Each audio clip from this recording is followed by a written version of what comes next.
Hey everybody, and welcome to episode number 45 of The Kickabout. And this week, Dan is back, and so is Fran.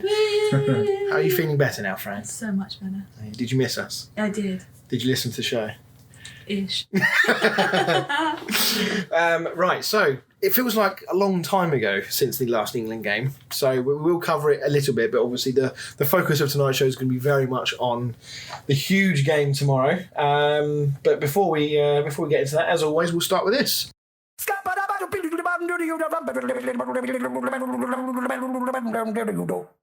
Dan the Stat Man. Yes, I couldn't really find too many sort of stat questions. Come on, Dan, it's your one job. I've got one, but it'll be a tricky one this week. Yeah, because they're usually really easy, aren't they? So. It's very much going to be a guess, but Modric became the oldest player to score for Croatia at the Euros. But can you tell me which Croatian player is the youngest player to score at the Euros? Jesus Christ, man. It was a slow week for the stats, wasn't it? It was really bad. Okay, well, we'll take four days to try and guess that later on in the show. Let's do a quick Fantasy League update, shall we? So, Mr. Terry Holland is still topping the table, but it's all rather close.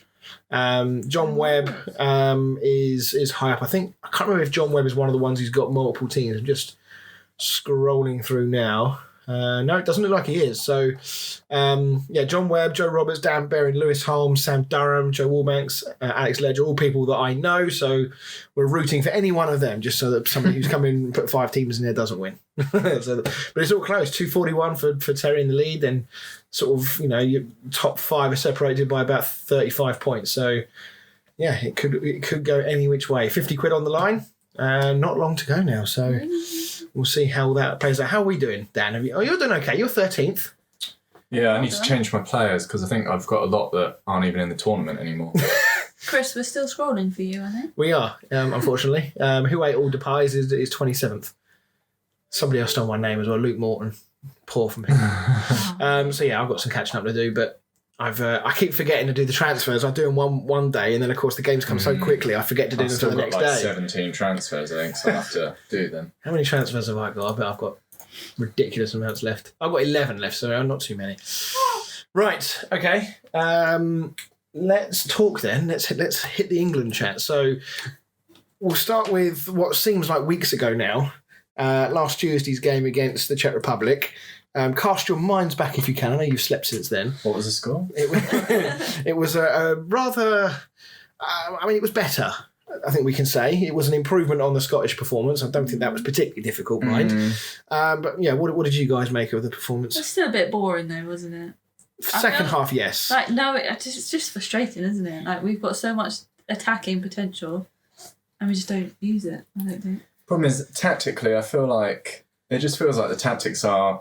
go a goal up and then just park the bus. Yeah, it's weird, isn't it? Because it seemed like...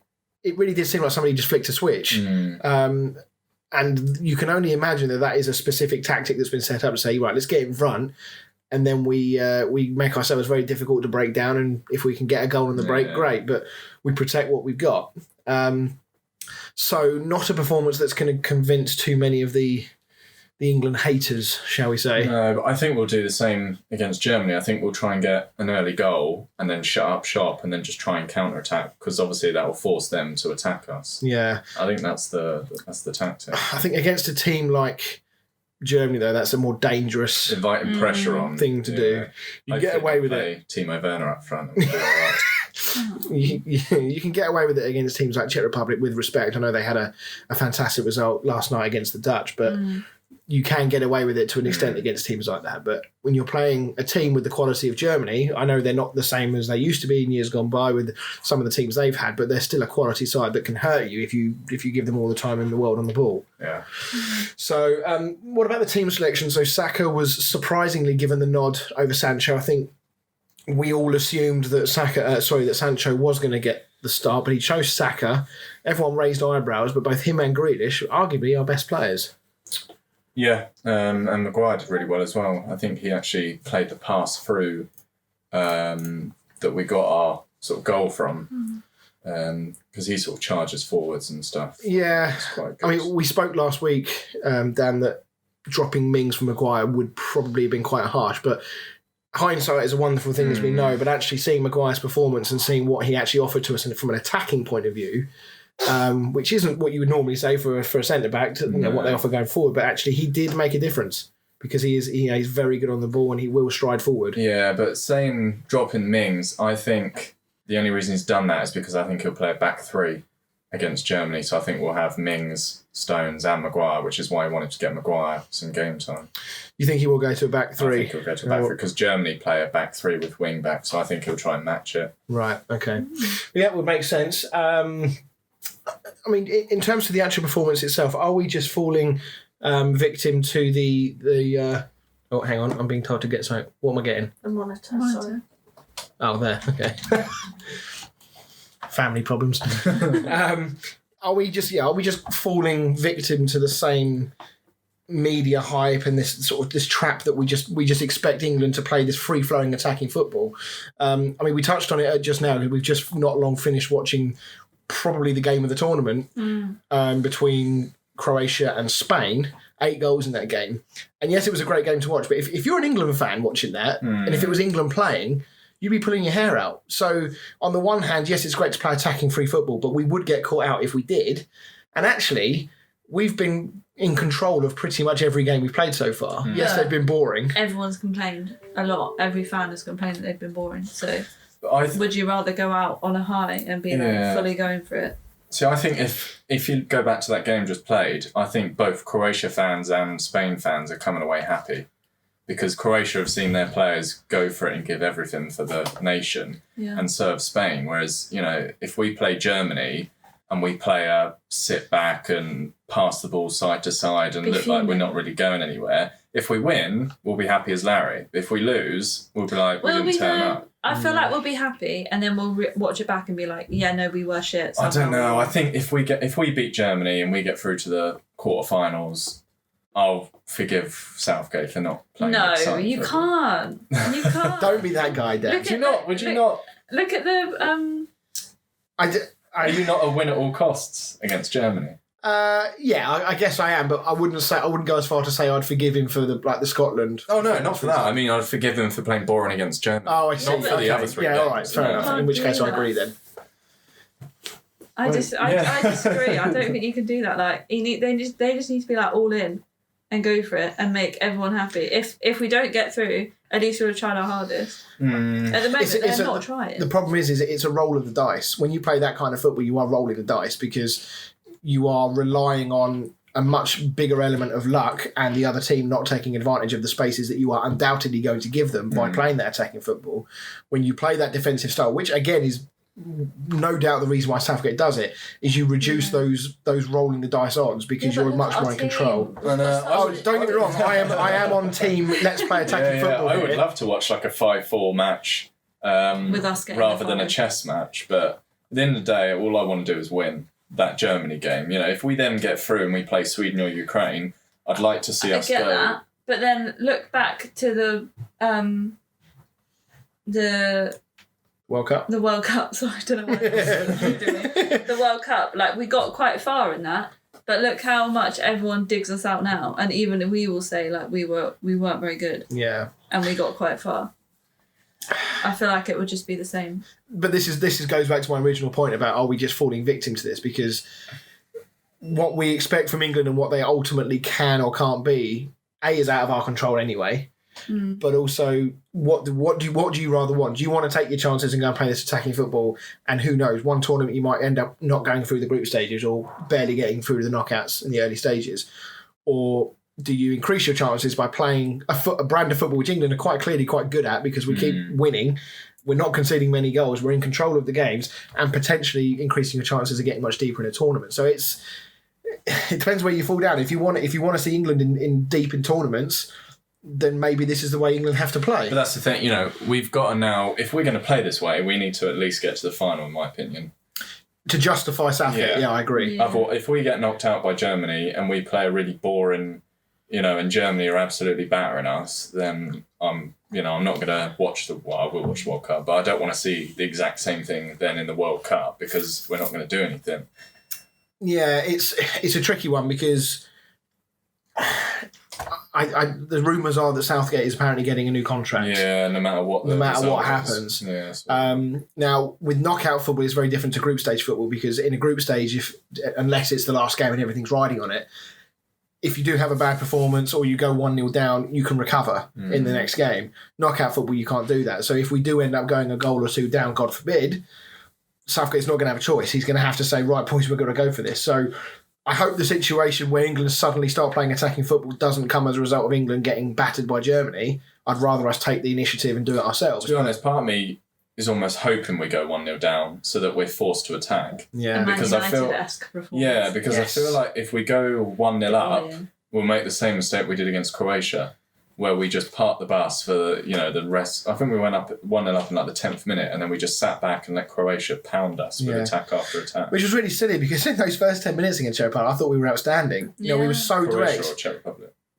I was talking about Croatia at the World Cup. Oh, sorry. I was talking about, I was going to say 10 minutes. It wasn't 10 minutes. When we scored a free kick against Croatia, and then they just pounded us because we just sat back, and then they ended up scoring 2 late goals. Yeah. Because there was just so much pressure on us, whereas I feel like we'd do exactly the same thing if we went 1-0 up against Germany. Yeah, no. But, I mean, that in that first half of the Czech Republic game, for example, there were a number of positive signs to show that England can do it if they want to. Maguire on the ball, there was a couple of times where he just rattled the ball straight into Harry Kane. And we didn't do that once against Scotland from memory, where we missed out the midfield, went much more direct and turned them round. And, Saka was a revelation, I thought, because he had that sort of fearlessness that you sometimes get with inexperienced young players.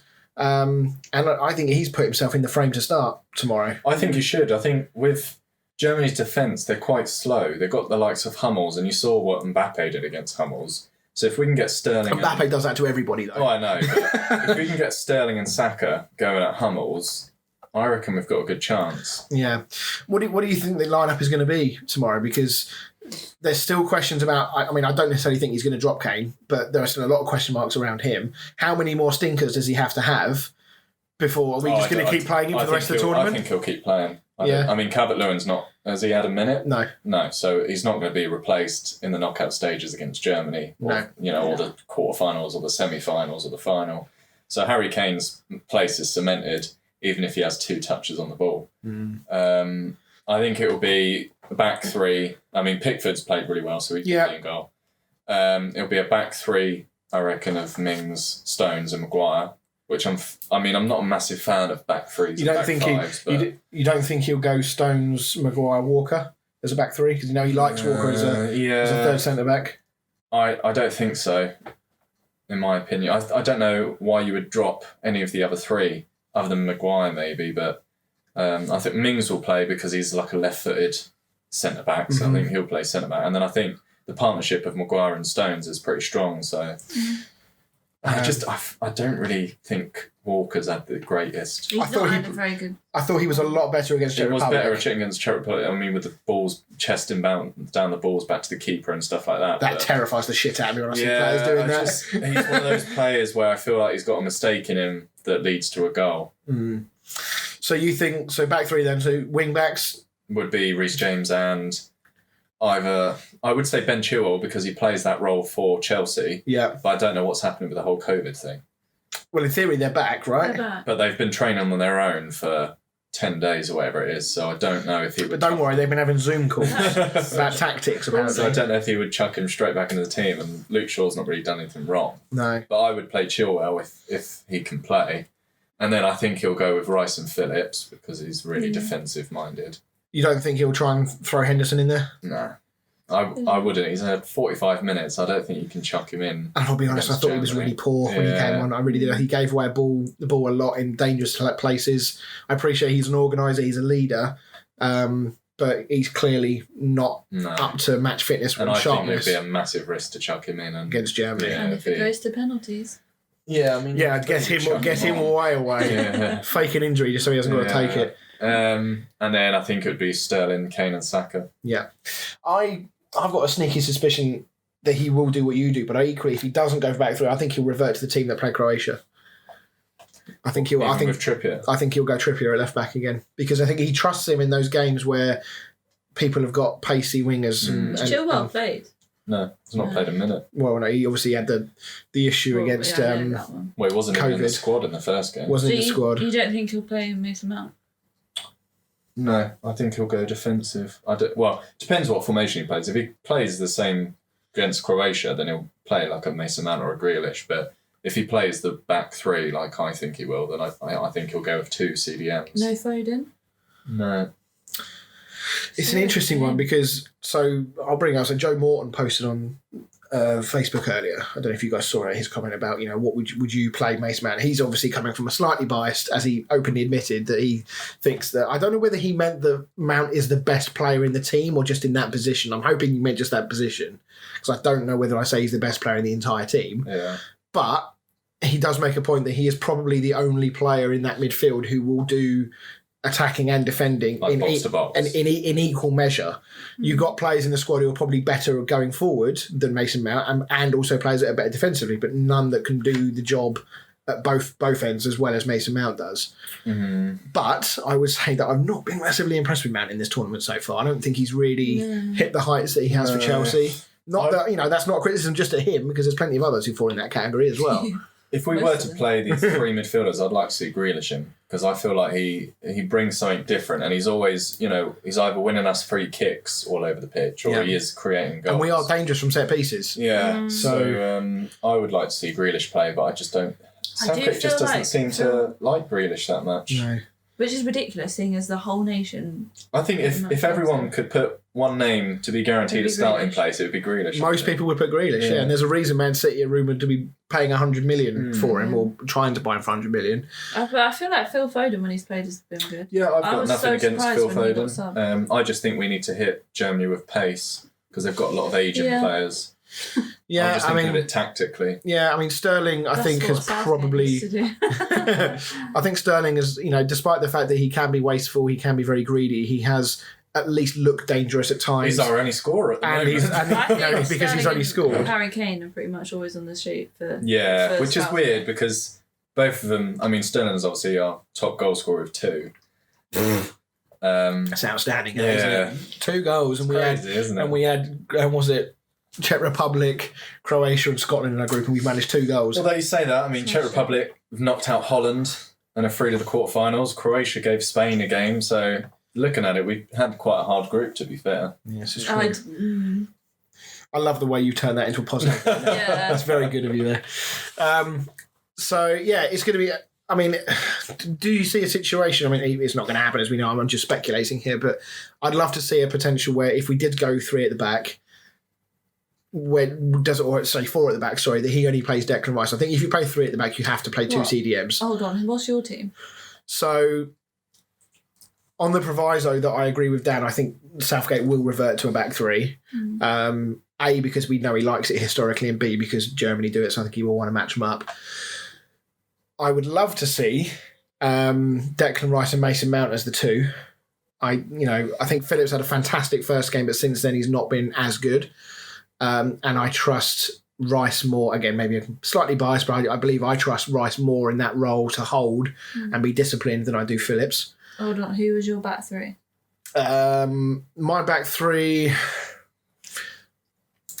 I look at Maguire, Stones and Mings. I'm not seeing a great deal of pace there.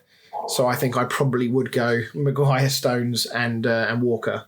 Yeah. I think. Because Walker gives you just that little bit of a bailout that he can cover you if you get caught behind.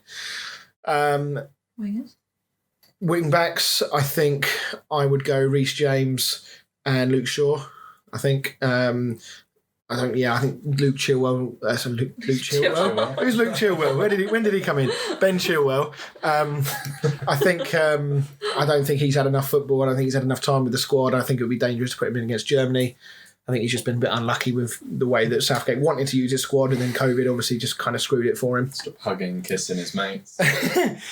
And then in the midfield, I would like to see Declan Rice and Mason Mount, because I feel like Rice, when you've got the ball, Mount can push on because he's got the stamina to go box to box, and when you've not got the ball, Mount is disciplined enough to drop in.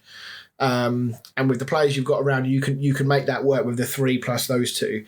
And then Harry Kane pretty much plays as a CDM anyway. Well, exactly. So he'll be alongside Declan Rice. And then I'd have Grealish in front of him, because I think you can afford to potentially have one lazy player in Grealish, and maybe he will work defensively. I think that's a bit of a myth that he never works hard defensively. He does. He's not as good at it, but he does still work back, and I think he will help us if we want to try and play on the counter. So how many players are in your team? 15. Because you've gone 5-2, and then I assumed it would be 3. But that's the point, yeah, because I've put Grealish in there, haven't I? Don't listen to me, Southgate. I don't know what I'm talking about. That's a shame. I had that in my head all pictured out. So you could have 12. I was hoping Germany wouldn't notice. All right, in which case then, drop Grealish. And then, I think drop Grealish after you've just said that every single person. Well, I say drop Grealish because I think Saka has to start on the right after his performance. And I just don't believe for a second he's going to drop either Kane or Sterling. No, he won't. I would probably have Grealish in there over Sterling. Because, and you've mentioned before, Dan, about the fact that he doesn't want two wide players to be the same. Yeah. If you've got Saka on one side, he will run at them. Yeah. So therefore, you can have Grealish on the other side if that's what Southgate wants.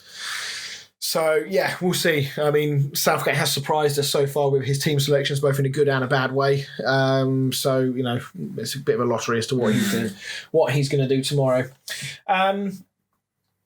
Right, okay. Let's talk the rest of the tournament then for England. We'll talk in a bit more detail about some of the other games, but I think it's fair to say that this game is the sort of England semi-final, as you mentioned, Dan. Dare we get carried away based on how the knockouts are shaping up on our side of the draw? Do you if we got past Germany?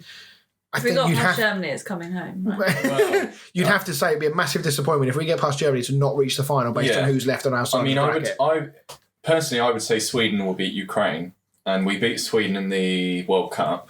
Although not convincingly, but I'm not convinced. We seem to play Sweden every single European competition. I would back us against Sweden, and then after that, it's either Denmark or the Czech Republic. And you would have. I mean, we've beaten Czech Republic already. Denmark would be tough, but I definitely think we, if we beat Germany, I don't see why we can't beat the likes of Denmark. The one thing that worries me when I watch teams like Czech Republic and Denmark is their work rate. You look at what Czech Republic did against Netherlands; they were just at them from moment one.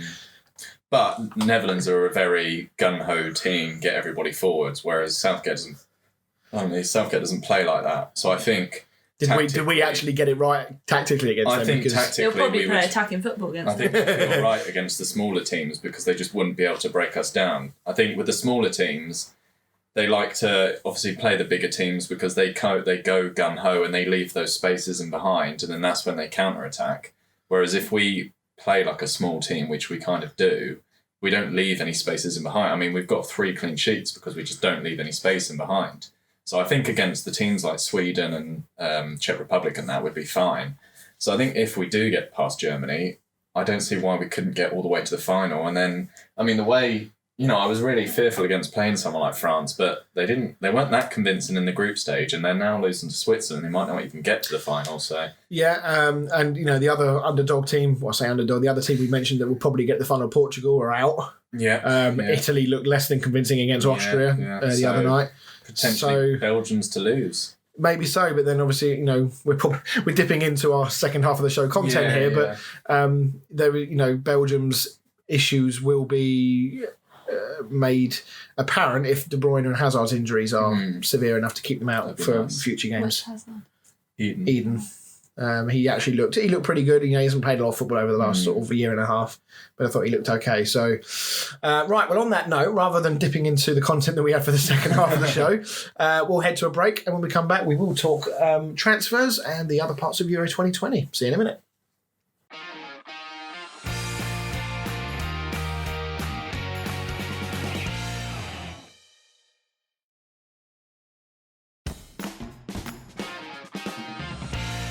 Hey everyone, and welcome back to the show. So we're getting into some transfers. We were going to do a bit of Lingard watch. I think we need like a weekly segment at the moment because it seems to be J-Links. Yeah, we'll call it the J-Links segment. Latest I hear is contracts, potentially getting a new one at United. God knows. So I think it's very much going to be on and off all through the summer. a bit frustrated that West Ham have taken so long to really do something. Maybe we're just not hearing about it and doing it quietly for a change. But he's not at the Euro, so that's not holding it up. No. If they want to sign him, just go and fucking sign him. Like, it's not like we've got the money. I don't care what they say. We've got the money. We finished high up in the league. We've got European football. I think he should stay at West Ham. All our representatives are busy in the Borussia Dortmund. So top one, sort of, City apparently are now turning their attention to Griezmann instead of Harry Kane. Griezmann? Griezmann. Well, it kind of makes sense because Barcelona have just signed Aguero. Depay is supposedly going there. He's gone, I think. He is there, is he? Yeah. And they got Messi. So where does Griezmann fit into that front three? Yeah, 30 years old though. And they need to raise money, Barcelona, because they're in huge amounts of debt. They've just signed Aguero. He won't be cheap. Depay's not going to be cheap, even though he was on a free. He'll be on big wages. So they'll need to raise money from somewhere. Ousmane Dembele is rumoured to be going, I think. And yeah, so I guess Griezmann is the... That would be cool for the Prem.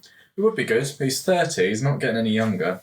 Are they not signing Harry Kane or like interested in Harry Kane? It's just because that bid went in, but I've not heard that it's been turned down or I've not really heard much what happened with that 100 million bid. What, to Harry Kane? Yeah. Well, other than that, we'd heard the rumours that Levy wasn't going to entertain it. We didn't actually get an official. We didn't get it's rejected. No. Yeah. The same with the Grealish one. Apparently, they put in 100 million bid for Grealish as well. Would they do if they got yes to both? Would they sign them both? Do you think? I don't know. I mean, that would be cool if they did. Yeah. But not for everybody. Not for everyone else in the league. Yeah. Arsenal have rejected a second bid from Aston Villa for Smith Rowe. For 30 million. 30 million for Smith Rowe. What is it with English talent? Though, that Villa keep going, can we have one of your better youngsters? I mean, I know he's a talented player, but he's had a good sort of 3/4, half of a season, whatever you want to call it. And even then, towards the end of the season, he still wasn't first team all the time. No. Is he worth 30 million? I know you're paying for their future because he's young. You're not just paying for them now. You're paying for what they might become in the future. I mean, what is he, 21? Yeah. 30 million. I think Arsenal don't historically spend a lot of money, and they've got money. They just don't spend any. So, I don't know. They need to rebuild Arsenal, but at the same time, they need to think about maybe we can't attract the sort of players we want anymore. So do we need to build around the younger players? They keep getting players out like on loan. I mean, they got Odegaard on loan and they got Ceballos on loan. Yeah. They're not managing to buy these players, so yeah, I don't know. I don't really see where Arsenal are going. They seem to be going down. Neither do Arsenal. That's the problem. They seem to be going down rather than up, don't they? I don't really see, I mean, as a United fan, we keep getting sold we're making progress, and to be fair, we are making progress very slowly. But yeah, I just don't see the same thing with Arsenal. No, it's a very weird time to be an Arsenal fan, I'm sure. And I feel like now they've not got Europe, this summer is really, or this season, including the summer, is really massive for them because if they don't make real strides back in the right direction, then there is every chance they're going to head for sort of obscurity in the middle part of the table for a number of seasons to come. Because sponsors will start going down and fans, tickets, merchandise, all that stuff will start dropping. They won't have, they're not going to have European money this year. No. I mean, it's not, as we said, they've got money, they've got loads of money. But what's his face? Stan Kroenke doesn't really want to spend it and historically hasn't. And they every now and then they'll surprise us by spending 50 million on one player, but it's almost like they think, right, we've done that's enough to get us back in the Champions League. And it's like, it's not. You've got to build a team around that player. You can't just buy one player and expect him to fix all your problems.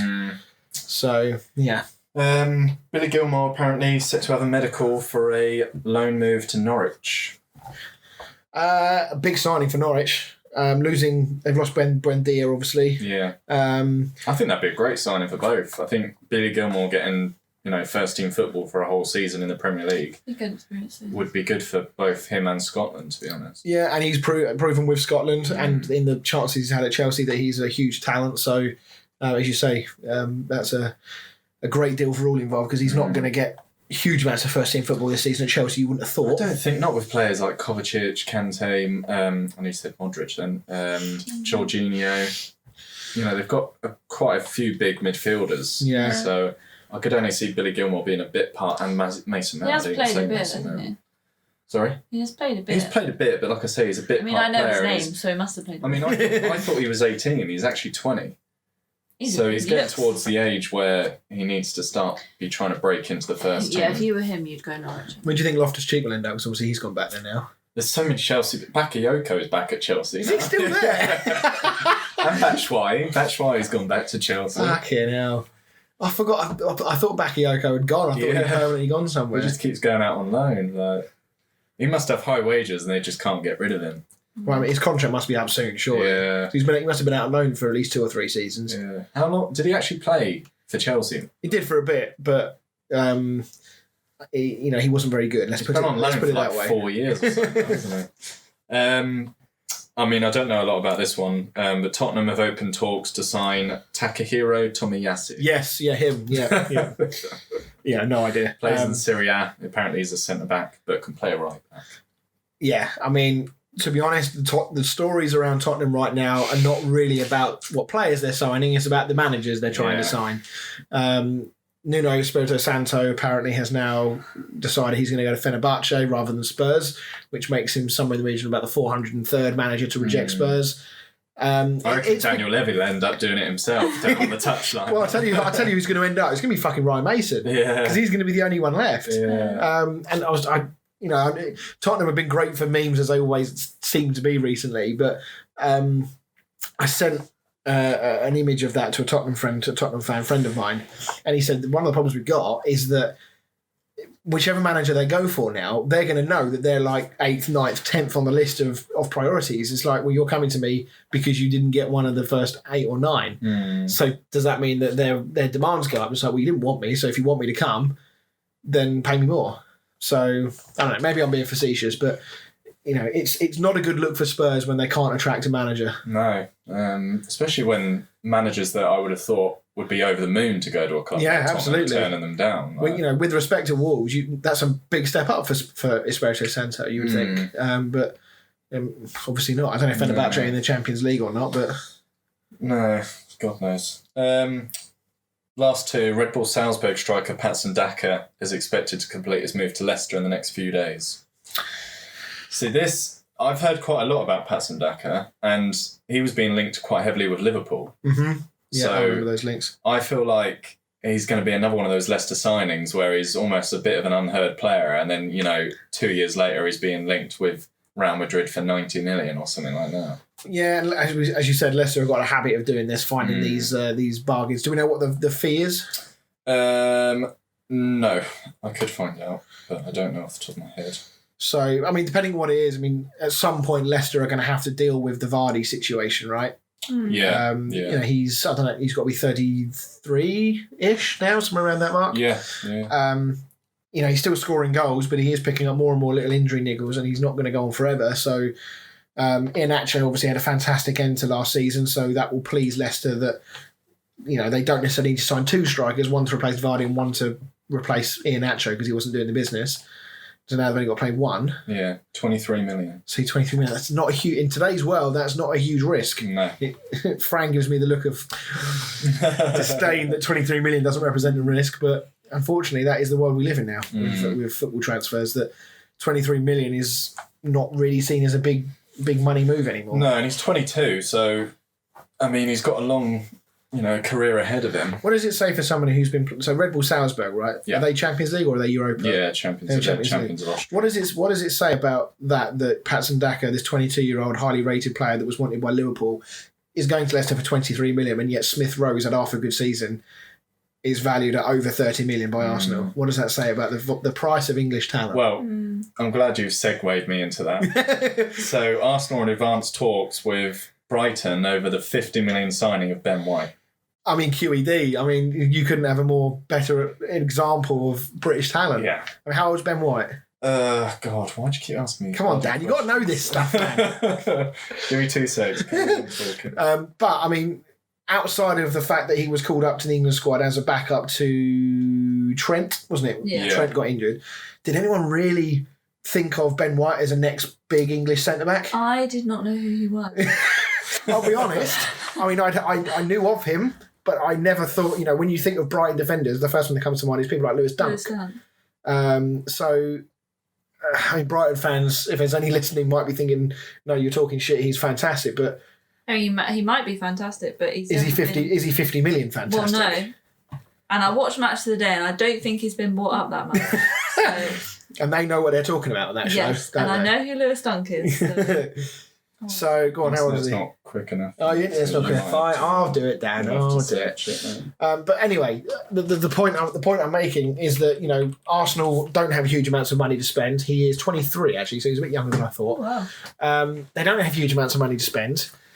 50 million on one player, is that going to be them done for the summer? Well, exactly. I mean, they've obviously not got the money for being in the Europa League or the Champions League. So you would think it's going to be under 100 million that they've got to spend. I would probably say they've got like a 60 or 70 mil transfer budget, if that. So that's pretty much all of it gone on one player.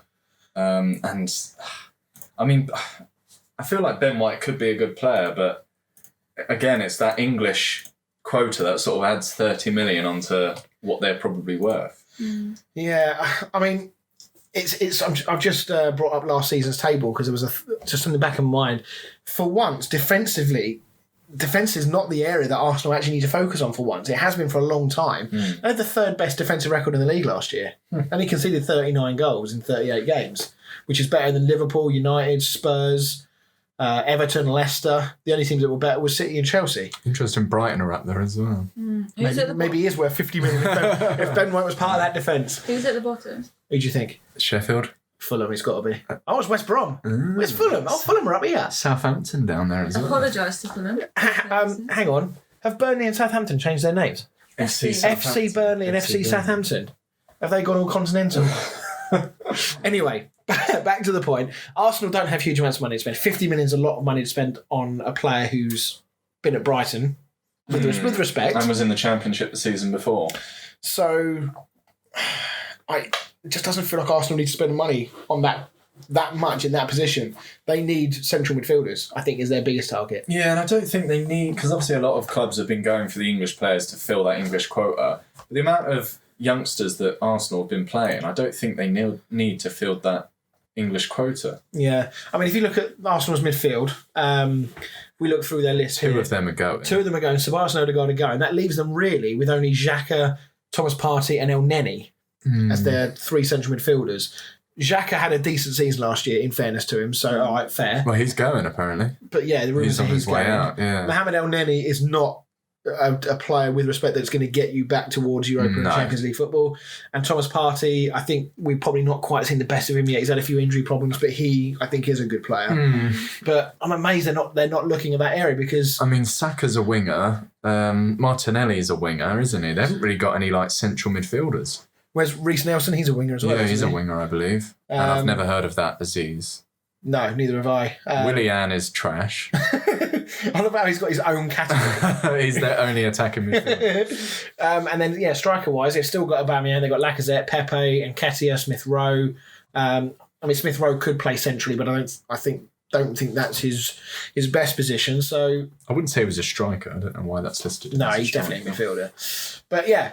So that's going to be really interesting to see what else Arsenal do. If they complete that transfer, is that then done, or do they? I think there'd be a bit of an uproar if Ben White was their big marquee signing. Yeah, wouldn't it just? I mean, who knows? Maybe he becomes a revelation. Oh yeah, I've nothing against him. I'm sure he's a very good player and could become a very good player, but I just don't think he's what Arsenal need to turn them into a European team again. Yeah. That says to me that sounds like a bit of a Wan-Bissaka transfer. With United when Wan-Bissaka had a good season, English talent right back. We thought we'll grab him 50 million. The teams have turned around and said, well, you can have him, but it's going to cost you. Yeah, and they've paid it. So, but right, okay. Well, that's the transfer rumours for this week. Let's move on to the rest of Euro 2020 and the other knockout games. So, obviously, we've got tonight's games are almost done with France. The second half between France and Switzerland about to kick off. We had our first big shock of the tournament, as we said, the Czech Republic beating Holland, the sort of perennial underachievers that Holland are. They always seem to flatter to deceive at major tournaments. Had some great teams over the last sort of 10, 15 years, but never really got anywhere. And unfortunately, it's caught them out again. The big issue in the game, of course, was the red card. What did we think of the red card? Do you think it was justified? Yeah, 100%. I knew as soon as he did it was a red card. And the only reason I think he gave a yellow is because he just must not have seen it. He must not have seen how obvious it was. Yeah, the way that we sort of saw it. I think as soon as he lost his footing, I mean, I probably would have done the same. But the problem is you can't get away with it nowadays. You know, a few years ago before VAR and all as many cameras and stuff, you could get away with it. But the only thing that I thought of in my mind is that there was a covering defender. He was a little way away, but I just thought, I wonder if he's close enough to make the referee think that he might get back in time. Because he still had I know he wasn't exactly miles away from the goal, but he wasn't that close. He was probably, 5 yards outside the box? Yeah. So I think it was a red card. I think it was Schick as well, wasn't it? And given the form that he's been in, I think he would have. This is true. But at the same time, I think De Ligt probably should have just let him go through on goal and take your chances. Yeah, and then because Holland were doing pretty well, and to be fair, like the most of the sort of commentators that said that until then it was quite 50-50. It was back and forth. It was a really good open game. Yeah. And actually, just before that red card, that came off the back of an attack from Holland, I think, where they is it Malen? However you pronounce his name? Marlon. Yeah, he went clean through, and frankly, it was a poor effort. Really, he didn't really do either. He should have gone around the keeper, shouldn't he? Is that the one you're on about? Yeah, well, he tried to go around the keeper, but didn't really fake or sell the dummy. He didn't hit it sort of right or left. He hit it sort of, say, northeast, if that makes sense. Rather than like 45 degrees rather than 90. Yeah. And he gave the goalkeeper a chance. I mean, it's a great piece of goalkeeping, don't get me wrong, but in those situations, the strikers should not be giving the goalkeeper a chance. You either take it early and score, or you go round him. And of course, it got the other end. That happens, and we've seen so many times with other games where a red card dramatically affects the team with the advantage, the one-man advantage, where with something they can't break them down because the other team sits. But not in this game. Czech Republic really took the game to them, and Netherlands barely got a sniff after that. Yeah, and you have to say fair play to Czech Republic, but I don't think anyone would have given them a chance at the start of the game. No, it's, I mean, I've obviously got a little bit more invested interest in Czech Republic these days because they're a bit of a feeder club for West Ham, and Souček and Koufal have done themselves proud in this tournament so far. I know they had a bit of an off game against, who was it? No, it was Croatia, wasn't it? Didn't they give away a couple of goals against Croatia? I'm sure at least one of them made an error that cost a goal against Croatia when they drew 2-2. I could be wrong. 2-2, was it? I think so, wasn't it? I swear it was. I don't think it was 2-2. I could be talking shit. It's been a long time since that game happened. I could be wrong, but I thought Croatia didn't score until the Scotland game. Maybe you're right. But anyway, they made a mistake somewhere along the line. I know very long time ago now. It is. But yeah, so I mean, I don't know where Czech Republic, before the tournament started, what they've said would represent a good tournament for them. You would say quarterfinals is probably above what they were. Yeah, I think they'd have been happy to get out of the group because I think there'd have been a lot of hype around Scotland being their first sort of tournament for 50 odd years. And then obviously they're in the group with England and Croatia, two semi-finalists of the World Cup. They were in Euro 1996, by the way, Scotland. 1996? I thought it was their first major tournament for like 50 odd years. Well, don't forget the Gaza goal against Scotland. That was in Euro 96. Oh, what was all the hype about then? Because it was their first tournament since then, I think. I could have sworn it was like 50 odd years. No. Oh, anyway. Feels like it because they're shit. So. They're out, so it doesn't matter. But yeah, I think for them getting through the group would have been an amazing achievement. And then obviously to beat one of the bigger sides in it, like Holland. And now they've set themselves up to play against Denmark, and why not beat Denmark and get to the semi-finals? And yeah, I mean, you would fancy. I would say you'd fancy Czech Republic, but Denmark equally. They blasted past Wales last week. Didn't they? I felt like 4-0 was probably a tad harsh. It was unjust, I think. I mean, they definitely deserved to win. I think Wales just gave up. Well, I think they had a bit of a paddy, especially with the second goal. Yeah, and then Harry Wilson. I think. It's not a red card. It's not a red card. I can see why the referee gave it because he's probably seen what's been happening. He's seen the Wales team get more and more frustrated. He's seen how the game's going. He probably thinks that that's just a deliberate, petulant swipe. Yeah, probably did it to sort of say to the rest of the Welsh team to calm down. Yeah, cut the shit out now. Yeah. But, I mean, in the same breadth as Czech Republic, when we were talking about their expectations, I think Wales, to get to the tournament, is a reasonable success for them anyway. They historically don't reach too many major tournaments, although they did make the last Euros and did very well. Got to the semi-finals, I believe, after beating Belgium. So to get out of the group as well was a good result for them. But yeah, I feel like the 4-0 just taints it with a sour taste. Yeah. And they were obviously, I don't know if you saw, is it Gunter? Is that his name? Chris Gunter. Did you see what he said? No. Oh, was this about the travelling? Yeah, so I've got, let me find the picture here quickly. I've got a picture that I sent you guys about this because he, as you rightly say, he came out and was talking about the sheer amount of travelling that they've been doing.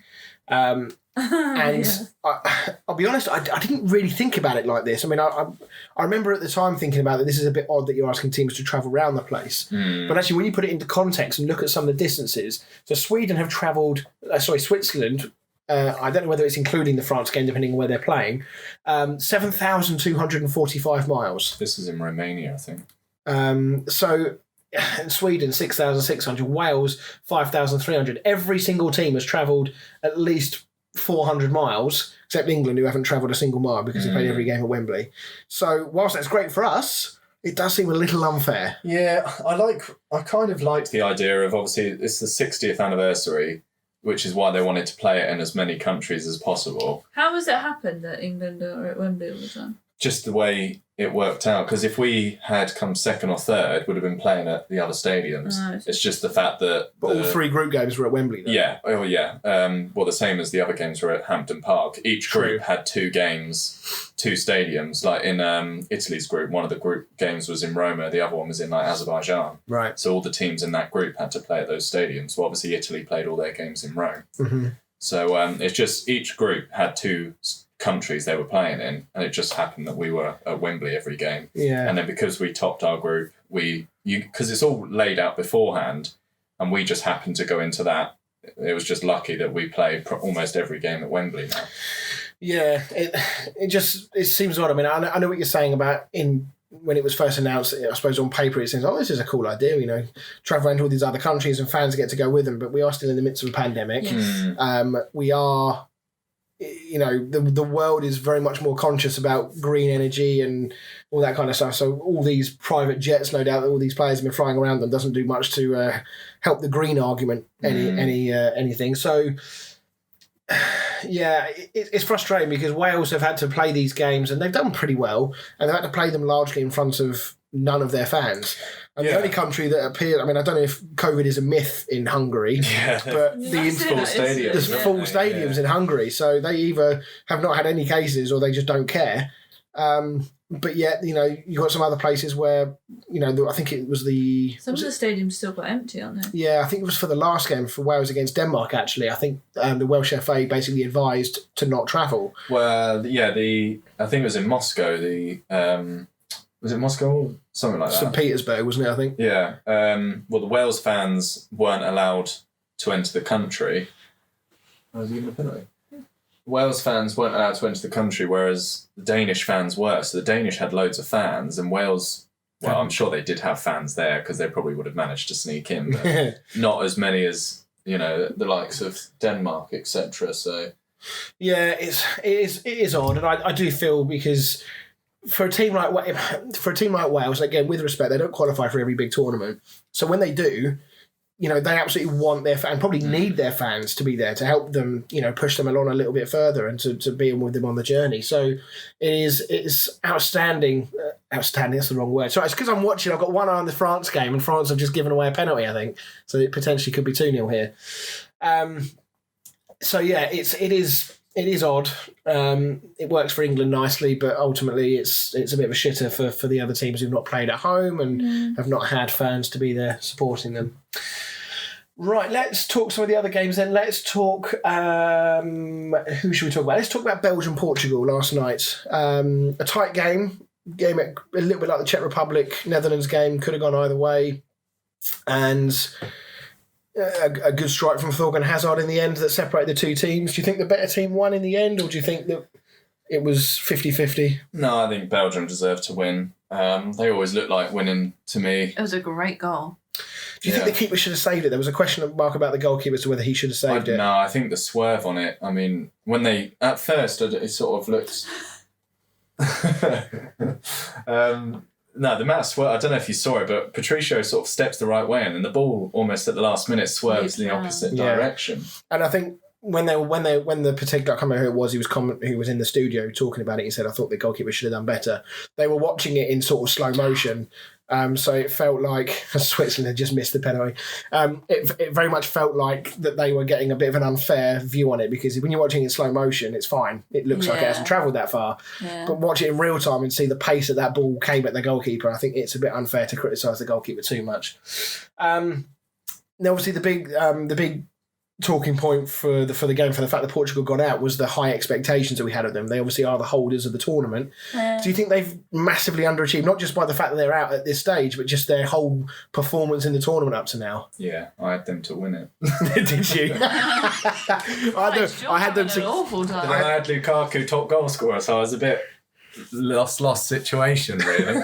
I think they massively underachieved, to be honest. They finished second in that group of death, but none of those three teams were good, to be honest, and none of them are playing that well in the knockout. I don't want to jinx it, but no, I mean, arguably the best team in that group F was probably Hungary. Yeah, they were the most consistent. I think they were really unlucky not to go through. Yeah, and the last two games, was actually quite good, because it was very much like England didn't know which team they were going to be playing. I think it was all four of them at one point. Yeah, I think within the space of 6 minutes, we could have played any one of those four. I mean, if you look at the team they had, the obvious Ronaldo, he scored 5 goals in this tournament still, but Jota, Fernandes, Renato Sanchez has had a bit of a renaissance in his comeback, and he started playing better. You've still got Andre Silva there, you've got João Felix, you've got Ruben Dias, player of the season in the Premier League. So they're a squad that's probably better than the squad they had at the last year's where they won it. And the fact that Bruno Fernandes is left on the bench. Yeah, exactly, didn't even get on. Yeah. And then you've got the other, what's his name, Bernardo Silva, another fantastic player. So they got an embarrassment of riches really there, but they just didn't really get going, did they? No. Do you think Ronaldo will make the World Cup? He'll make the World Cup, without a doubt. Whether he makes the next Euros or not, I don't know. He is a man who's obviously incredibly fit. He'd be like 40 by the time the next Euros is around. I think he's 36 now. Well, it'll only be 3 years' time, wouldn't it? Well, 39. Yeah, I think... he'll definitely be in the next World Cup. I'll be amazed if he's not there. If he's not at the next Euros... Obviously, he goes down in history, breaking more records. He's the top scorer in any European Championship ever now, quite clearly as well. And he might still yet be the top scorer in this tournament. It depends if anybody can top the 5 that he's already scored. Come on, Raheem. Schick's up there, isn't he? I think Schick's got 4. Yeah. I don't know. I think Portugal have got to take a look at themselves, because that team should have gone a lot deeper and should have just outright performed a lot better than they did. As far as Belgium are concerned, obviously the big news coming out the back of that is the potential injuries to Eden Hazard and Kevin De Bruyne. Yeah. De Bruyne it's no luck for De Bruyne, is it? He got headbutted by Rudiger in the Champions League final, and then this one he gets caught with a fairly innocuous challenge, really, but his ankle got caught underneath him a little bit. And then the way his knees hit the ground didn't look too comfortable either. No, he tried to carry on, came out for the second half, but it was clearly not right. Yeah. The fact that he was able to get out and carry on suggests that maybe it was not too bad, because if it was really that bad, they would have just taken him off. Yeah, but it's a big game, isn't it? You don't want to miss those sort of games, do you? Do you not think that De Bruyne might just think, though, that... If that were me, I would be doing everything. Even if I was in absolute agony, I'd be trying to get on that pitch. Yeah, true. Maybe I'm thinking. It's easy to think in hindsight when you're not involved, but look at the bigger picture. If your team gets through, they might want you for the latter stages. But obviously, that's the moment that you may not be in the latter stages if you don't win that game. It's not like playing a Premier League game. France have turned this game on its head. 2-1. They've scored 2 goals in 2 minutes. It's not like a Premier League game, where you're like, oh well, give it a couple of weeks and then I'll be back. The tournament's over in a couple of weeks, and then you've got to wait another 4 years, 3 years in this case. So, I mean, I still don't really know what to make of Belgium. I feel like out of all of the big name teams so far, they have probably been the most impressive across all of their games. They were very good in the group stages, and of the bigger teams, they've been the most impressive in the knockouts so far that we've seen. So I think with Portugal gone, they've got Italy next. That's a massive game against Italy, isn't it? Yeah, I mean, they've got Italy and then they've got either France or Spain by the looks of it. So they've got a hard route to the final. I mean, it's one of those ones that if you can win all of those games against all those massive teams, you kind of hold your hands up and say, fair enough, you deserve to win it. Which is kind of the argument that went against England last time, is the fact that we didn't play anyone good, and when we did, we lost. And we've kind of got that this time. And we've kind of, but at the same time, we've won our group. We've done what we needed to win the group. Yeah. We haven't done a tactical try and come second. It's a good thing we didn't. I was going to say, to think we were saying if we come second, we get an easier route. I mean, all the big teams are in that other end now. So it's going to be interesting to see how that pays out. But I think Belgium have got to be probably favourites along with France, you would say. Especially the way the teams are playing. I mean, France, obviously, they've turned it around now, but they look very poor. And Switzerland could be 2-0 up how different this game 5 minutes ago, and now it's 2-1. Very weird game, but... I mean, just finally, just touching on Renato Sanchez quickly. This was a player who not so long ago was passing to advertising boards playing for Swansea. He was dubbed as a massive talent. I think actually was it from the last Euros? Might have been at the last Euros that he played. Yeah, it might have been. It just didn't work out for him. I think he was at Bayern Munich at the time, which is rumoured where he might be going again now. Went on loan to Swansea, who at the time everyone sort of raised eyebrows and went, "Well, this is a coup and a half. Like, how the hell have you sign this guy?" And then everyone realised why, because he was shite. Yeah. And now he's gone to Lille, who had an incredible season themselves, winning the French league. And he's reinvented himself, and all of a sudden he looks a little bit like the player that we all thought he was going to be. Yeah. So I don't know whether he wasn't the one keeping Fernandez out of the team though, right? Because he was playing deeper. I don't know who the bloke. I've never heard of the player that kept him out of the team. It's like Pilahana or something like that. Yeah, never heard of him. I guess then looking for the last game I want to talk about just briefly is the Austria-Italy game. A little bit like the Czech Republic-Netherlands game. Austria took the game to Italy and might well have sort of provided the groundwork for what teams need to do to give Italy problems. And Arnautovic nearly sort of gave them the winner, didn't he? Yeah, I think it was the right decision. I think it was offside. A bit like you said on the WhatsApp. I don't know why it took so long to work it out, because from the naked eye it was fairly obvious to see that he was half a yard offside. But they've got to do all their lines and geometry and stuff, haven't they? So interesting thing about VAR. So I was listening to the Sky podcast. They got like a Euros one going, and they were saying that another podcast. Yeah, that's rude. They were saying that in the Premier League and like in the other leagues, like the Bundesliga, this, that, and the other, they obviously if there's like a foul in the box and then the game carries on for another 10 minutes, they don't go back to that incident until the ball goes out of play. Whereas in the Euros, if the same thing happens, so like that thing against Wales, like the Kiefer Moore thing where he got fouled, because then the play carried on for another like 5 minutes or whatever, they only actually go back about 10 seconds to see if there's been anything in the build-up. Interesting. So they wouldn't. Oh, you're talking about where he was saying he got fouled. Yeah. So they wouldn't have actually gone back to check that because play had gone on for too long afterwards. Which I think is right? Because there's a lot of football that happened between him getting fouled and the ball ending up in the back of the net. And you can't go back to that one moment and say, that's the reason we conceded that goal. Well, how about the 3 attempts you had at clearing it before then? But what about if there's a clear penalty, but then play carries on for another 5 minutes and then they don't go back to check if it was a penalty? Damn, you have to spoil everything, don't you? Everything. I guess maybe a clear penalty. I think you have to make an exception. If it's as like clear as day penalty, like a blatant handball that the referee's got can't see because there's a player in his way or something, I think you probably do have to go back, don't you? Because it's a bit like the rule with penalties. That officially the only reason you would go beyond any allotted time. So let's say there was no added on time and you got to 90 minutes. The only reason you can carry on is for a penalty. Any other reason, in theory, the referee should stop. Even if it's a corner, a free kick that's in a great position, the referee is under no obligation to continue playing unless it's a penalty. So for that reason, I think maybe you do have to say for a penalty, yes, but for any other reason, probably not. Yeah, fair. Right, okay. Well, I think we've just about come to the end of proceedings in this show, but as always we will actually no, we haven't. I'm lying. I'm looking at my running order. I'm lying. Now that we've seen the first round, or virtually the first round, in a word, who's winning the Euros?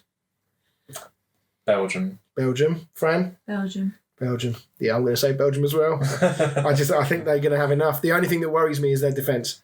They're very old. And Very old. And if France come up against them, I think Mbappe's going to be licking his lips. I was going to say France worry me. And if they do have injuries to Hazard and De Bruyne, that'll be a big impact on what happens. Second choice, England. Yes, love that from you, friend.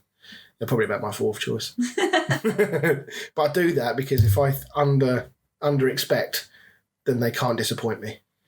Because expect a loss tomorrow then. Well, expect the worst, and you won't be disappointed. And then just final question before we get into Dan's stat. What about players of the tournament so far? Both established players that we already knew about that have performed really well, and also ones that you've never heard of before that are performing well. For me, Schick would be right up there, just because when you're putting money on top goal scorer, you're looking at Lukaku, Ronaldo, Mbappe. I expect the odds for Schick would have been very, very high. Yeah. I mean, that's probably because most people haven't probably heard of him. I have not. No, but I mean, he's at Bayer Leverkusen, so... I should imagine West Ham are probably preparing a bid for him. Yeah, because he's from Czech Republic. But it's not... I mean, he has scored, obviously, that goal against Scotland, but he has been very good for Scotland. And that goal against Holland... very composed finish, very difficult shot to get in because he was running onto it as well. And he somehow managed to squeeze it into the corner. So yeah, I think I've been very impressed with him. The other one I've been impressed with is Denzel Dumfries. Yeah, Dumfries from Netherlands. Probably the most attacking right back I've ever seen in my life. Probably even more so than Dani Alves. Yeah. There was one point in the Czech game where the game had fizzled. The phase of play had fizzled out, and the ball was with the goalkeeper for the Czechs. And the guy who was running down to close him was Denzel Dumfries. He's like, I said to him, Dad, I was like, he's their right back. And he's like, what the hell is he doing up there? And that just tells you sort of how attacking minded he is. But he did get caught out once or twice, but he looked okay. He's playing at PSV at the moment. Rumour is that Everton are looking at him. Everton, we didn't touch on this actually. Rafa Benitez to Everton. Yeah. We didn't mention this. What do you think? What do you make of that? I think it's great for Everton. What reception is he going to get at Anfield? I wonder. Yeah, well, I heard that there were like protests that they didn't want him. Not all. What, fans, the Everton fans? Yeah, I heard there were protests that some Everton fans didn't want him, but that's quite ballsy, isn't it, for Everton? Strange that they're getting the likes of Carlo Ancelotti and what's his bloody name, Benitez. I mean, they've got a good squad. They've got money at the club, so they will spend. As they've proven recently. They did, yeah. So they are a project that probably does attract. They're a team that's kind of ready to go to the next level, I would say, with one or two investments in players. So it doesn't massively surprise me that they're able to attract good managers. They're doing better than Tottenham. They are. Yes, very much so. It's going to be very interesting to see how he does, because he is quite a defensive manager, would you say? You look at what he did at Newcastle. And, well, you kind of have to with Newcastle. Well, no, that's very true. But, when you've got Andy Carroll and up from Joe Linton. So, I think it's great for Everton. He'll probably sign Salomon Rondon for Everton. Oh, yeah, get the band back together. Salomon Rondon, John Joe Shelby will come in. So, but anyway, any other players that stand out for you that you can think of? I mean, Renato Sanchez has been very good. I know he's not in the tournament anymore, but I thought, it was good to see him playing well. Lukaku's continued his form from Serie A, I think, into the Belgian team. Yeah. Just watching him, the way he holds up the ball. No one can get the ball off. No, it's literally like trying to tackle a tank. Yeah. Because you can't even get round him. He's so big. Can we just also take a moment to appreciate that Pepe, at about 400 years old, is still an absolute shithouse? Did you see that? Absolutely went through it and then tried to take on the rest of the team.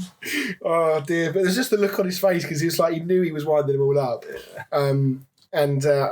I think yellow card was right. I think anything more than a yellow card would have been harsh. Yeah, it was just an off the ball incident, wasn't it? But it was so unnecessary. The whistle had already gone, and he still went through him like a train. The whistle had gone so long ago. Yeah. But then Thorgan Hazard didn't help himself because he was still going full pelt. If he'd have slowed down, Pepe wouldn't have done that. No. And if he had done, he would have got sent off because it'd been way more obvious. And then Lukaku and Pepe having a little square off. Well, that's a fight you'd see, wouldn't it? Yeah. Goodness me. The irresistible force meeting the immovable object there. Goodness me. I would give Pickford a shout out as well. I think he came into the tournament. Let's not jinx it. From me as well. Like, I was very critical of Pickford, but I think so far, touch wood, Oh, Dan. Touch everything. I really wood. wish you hadn't said that. He's been good. That's it. We're out. Yeah, we're done. There's no other players I can think that really come to the forefront of mind. I mean, you guys have certainly, you Dan, have watched an awful lot more of the tournament than I have. I've watched almost every game. Yeah, that's the sort of levels of research. Really, really fun at our house. Really fun. That's the levels of research we expect on this show. So, but yeah, let's all get together. Let's all hold hands and pray that England rock up tomorrow I feel night. like Dan's ruined it, if I'm honest. You reckon? I feel a bit sick now. So I just want to see a performance tomorrow. Yeah. Yes. We'll see how it goes. Germany are going to have periods of dominance in the game, which we're going to have to ride out, and then we've just got to make sure that we really take advantage of the moments that we have. And let's see, because if we can get past this game, then the world is our oyster in terms of getting to the final. It's coming home. It is coming home. Right, so we finish the show then with this.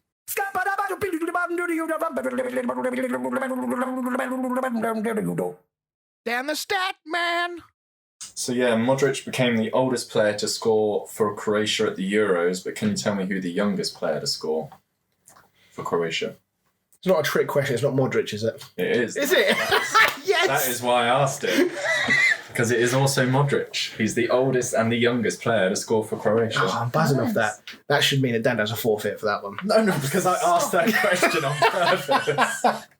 I wouldn't have asked you that if it was like Suka or something like that. Davor Suker, what a name. That will blast from the past.